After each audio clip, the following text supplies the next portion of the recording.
दृष्टांत भक्त महिमा।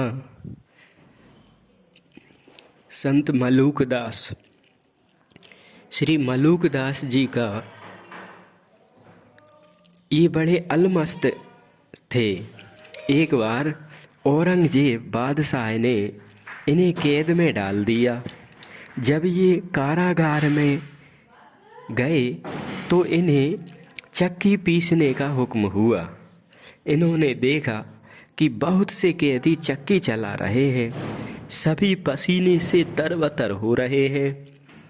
इन्होंने दया करके सबको चक्की चलाने से रोक दिया और इनकी सिद्धि बल से सब चक्कियां अपने आप चलने लगी। जब यह समाचार औरंगजेब का बेटा आजम शाह ने सुना तो वह अपने दीवान को श्री मलूकदास जी के पास भेजा कि संत को लेवा लाओ, मैं दर्शन करूंगा। दीवान ने जाकर शहजादे का संदेश सुनाया। श्री मलूकदास जी ने कहा, शहजादे को लेवा लाओ। संसारी पुरुष साधु के यहाँ दर्शन करने जाते हैं तो उन्हें सद्गति होती है, और जब साधु पुरुष संसारी के यहाँ जाते हैं तो उन्हें अधःपतन का भय रहता है। अतः भयोन्मुख क्यों हो, वही आकर दर्शन कर ले तो सद्गति का भागी बने। दीवान ने जाकर आजम शाह को श्री मलूकदास जी का वक्तव्य सुनाया। सुनकर आजम साहब बहुत प्रसन्न हुआ और स्वयं ही आकर इनका दर्शन कर अपने को कृतार्थ माना। उसी प्रकार श्री मान सिंह जी एवं श्री अग्रदास, उसी प्रकार राजा मान सिंह जी संत स्वयं अग्रदास जी के दर्शन करने आया था। राजा मान सिंह के साथ 10,000 फौजी थे। कहीं लड़ाई पर जा रहे थे, मार्ग में आश्रम पड़ता था, अतः दर्शन करने आए। अग्रदास जी ने श्री नाभा जी से कहा, सबको प्रसाद देने के लिए कुछ लाओ। श्री नाभा जी 10 केले लाए। श्री अग्रदास जी ने कहा, सबको 10-10 केले दो। श्री नाभा जी ने सबको 10-10 केले दिए और अंत में 10 केले ही बचे रहे। यह है सिद्ध पुरुषों की, अवतारी पुरुषों की लीला।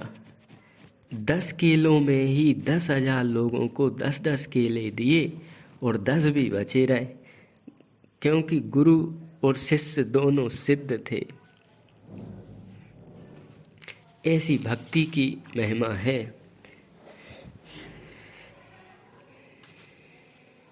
दृष्टांत एक राजा का।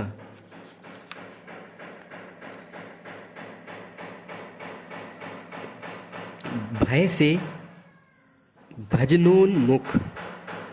भजनोन्मुख होने का दृष्टांत।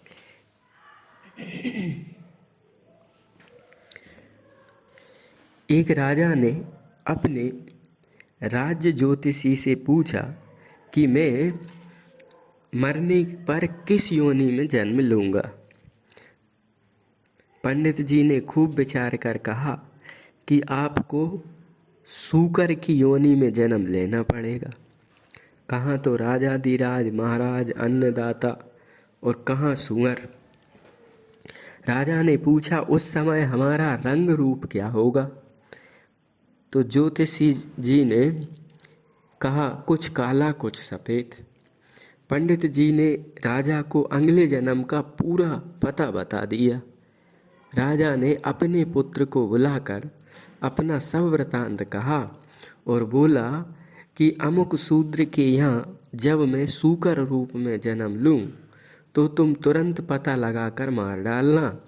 और कुछ दिन बाद ही राजा ने शरीर छोड़ा और सचमुच सूअर हुआ। राजकुमार पता लगाते लगाते जब वहां पहुंचे और मारने के लिए तलवार उठाए तो सूकर ने कहा, मुझे मारना नहीं, मैं बहुत सुखी हूँ। राजकुमार ने कहा, आपने पहले ही कह दिया था, अब क्यों मना कर रहे हैं? शूकर ने कहा, पहले राजा रूप में मैंने समझा था कि यह बहुत नारकीय योनि है, परंतु अब मैंने समझा कि यहाँ तो स्वर्ग से भी बढ़कर सुख है, अतः मुझे मत मारो। इस प्रकार श्री शंकराचार्य जी की राजा के शरीर में आसक्ति हो गई थी। शिष्य ने महल में जाकर मोह मुदगर के श्लोकों को सुनाकर कहा, तत्वमसि तत्वमसि तत्वमसि राजन। तब राजा के शरीर में आविष्ट श्री शंकराचार्य जी ने कहा, सोहमस्मि सोहमस्मि शिष्या। तो इस प्रकार भक्ति की महिमा है कि जिस मनुष्य जहाँ है, जिस शरीर में है, वो उसी के शरीर के सुख सुविधाओं को सबसे बड़े मान लेता है। जबकि मनुष्य जिस सोफा सेट पे, डबल बेड पे सुखी होता है, वो ही आनंद गधा को घूरे पे आता है, सूअर को नाली आदि गंदगी में आता है। तो अपनी मान्यता का सुख है, वास्तव में व्यक्ति वस्तुओं में, संसार में सुख कहीं है नहीं। अतः भक्ति में लगकर सुखी होने का प्रयास करना चाहिए। दृष्टांत एक संत का।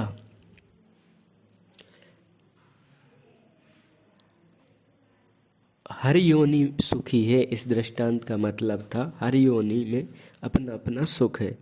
अब दृष्टांत एक संत का, यह भय से भजनोन्मुख होने का दृष्टांत है। एक संत ने नगर के सबसे बड़े सेठ की दुकान पर जाकर जय श्री सीताराम, जय श्री राधे श्याम की आवाज लगाई। सेठ जी गद्दी पर अपने कार्य में अत्यंत व्यस्त थे, अतः संत की ओर ध्यान नहीं दिया।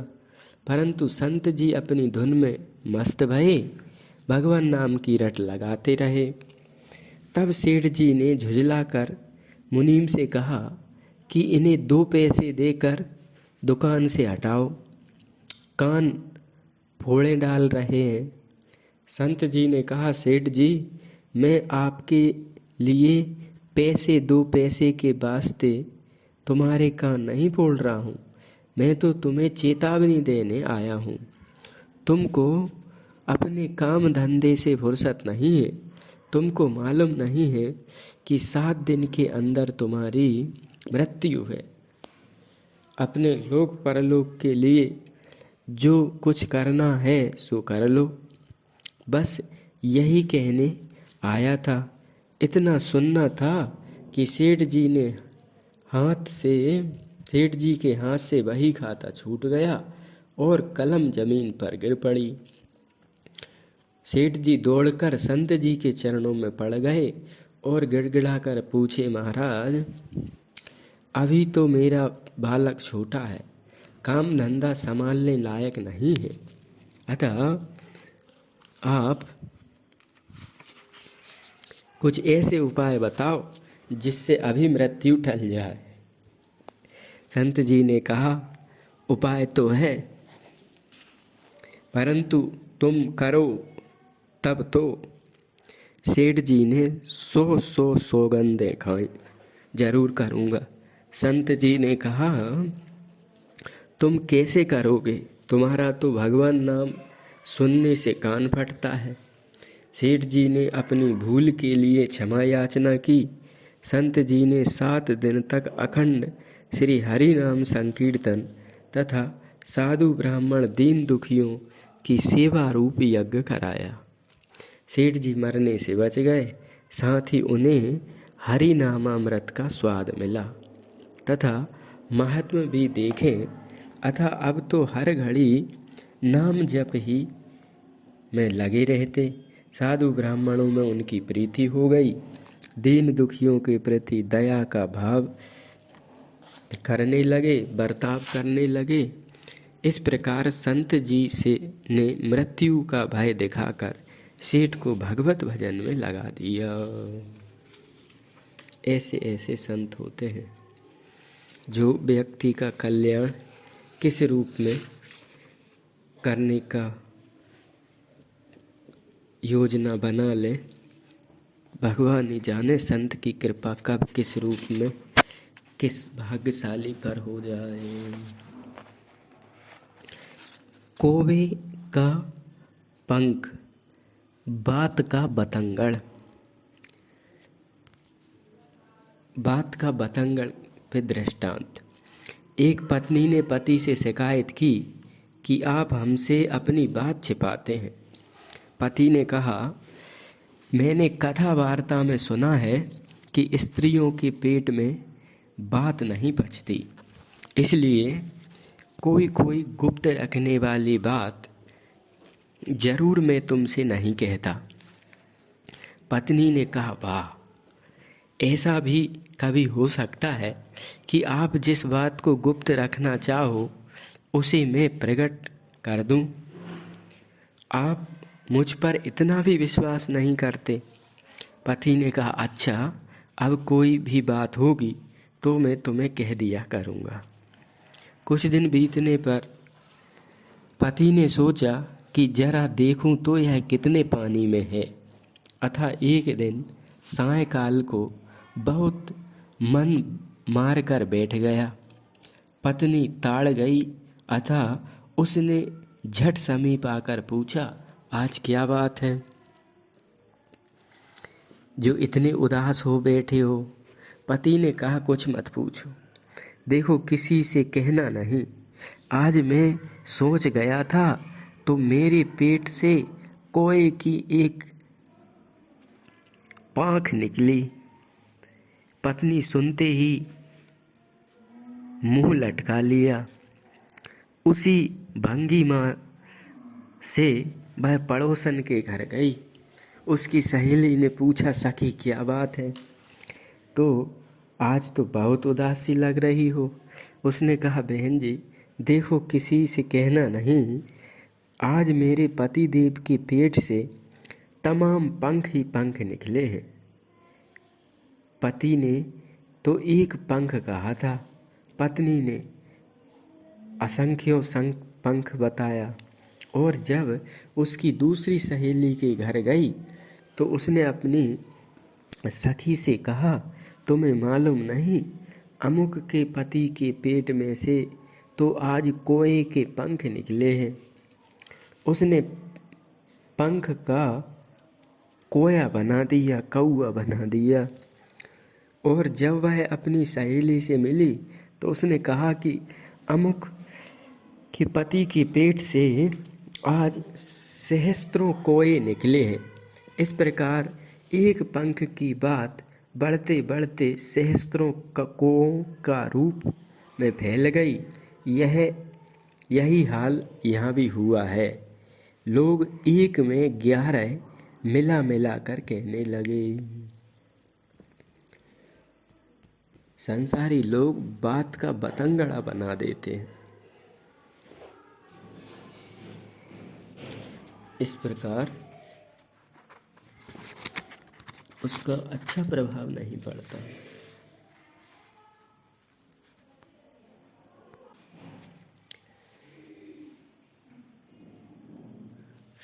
दृष्टांत अकबर और मैखाना का।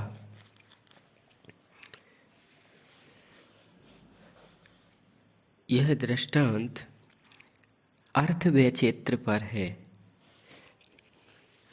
एक बार अकबर बादशाह के सामने तानसेन ने श्री सूरदास जी का यह पद गाया, यशोदा बार बार यूं भाखे, मैं ब्रज में को हितु हमारो चलन गोपाल ही राखे। यशोदा बार बार यूं भाखे, हे ब्रज में को हितु हमारो, चलन गोपाल ही राखे, चलत गोपाल ही राखे। यह पद सुनकर अकबर ने इसका क्या अर्थ है, सबने अपनी मति के अनुसार उत्तर दिया। तानसेन, ब्रज में हमारा हितु कौन है जो गोपाल को रोके। अक्रूर जी के साथ जा रहे थे। यशोदा बार बार कहती है, भेजी यशोदा यूं रो रो कहती है। बीरबल यशोदा द्वारा फिर कर यूं कहती है। एक ज्योतिषी यशोदा प्रतिदिन यूं कहती है। खान खाना यशोदा का रोम रोम यह कहता है। खान खाना का अर्थ सुनकर अकबर बहुत प्रसन्न हुए। पूछा, खान खाना, इन लोगों ने अन्न अर्थ क्यों किया। खान खाना ने कहा, तानसेन गवैया होने से बार बार एक राग को गाते हैं, अतः यही अर्थ लगाते हैं। फौजी शायर है, सदा रोते रहते हैं, अतः यही अर्थ लगाते हैं कि यशोदा रो रो यूं कहती। और बीरबल द्वार द्वार फिरकर यूं कहती। बीरबल ब्राह्मण होने से घर घर फिरते हैं, तो उनने ये अर्थ लगाया।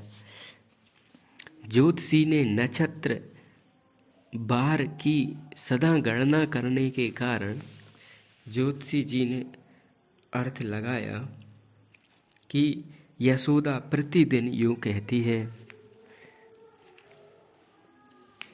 परंतु वास्तविक बात तो यह है कि अत्यंत प्रेम के कारण यशोदा रोम रोम से यूं कहती है।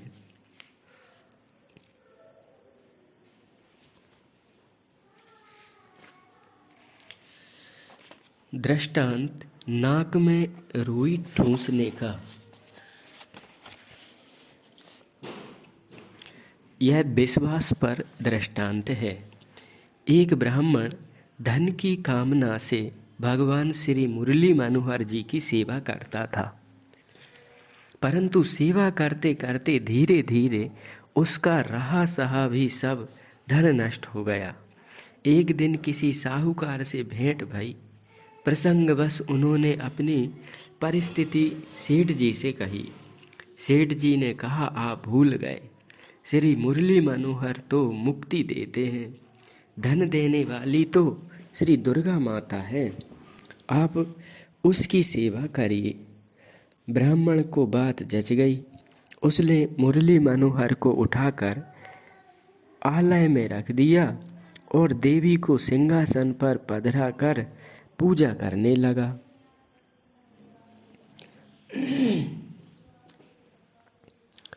एक दिन देवी को गूगल की धूप दे रहा था, तो ब्राह्मण ने देखा कि धूप का धुआं मुरली मनोहर जी की ओर जा रहा है। उसके मन में बड़ा रंजाया कि देना लेना कुछ नहीं, धूप सूंघने तैयार बैठे। देवी की धूप को सूंघ कर जूठी कर रहे हैं। बस उसने रुई लेकर भगवान मुरली मनोहर की नाक में ठूंस दिया।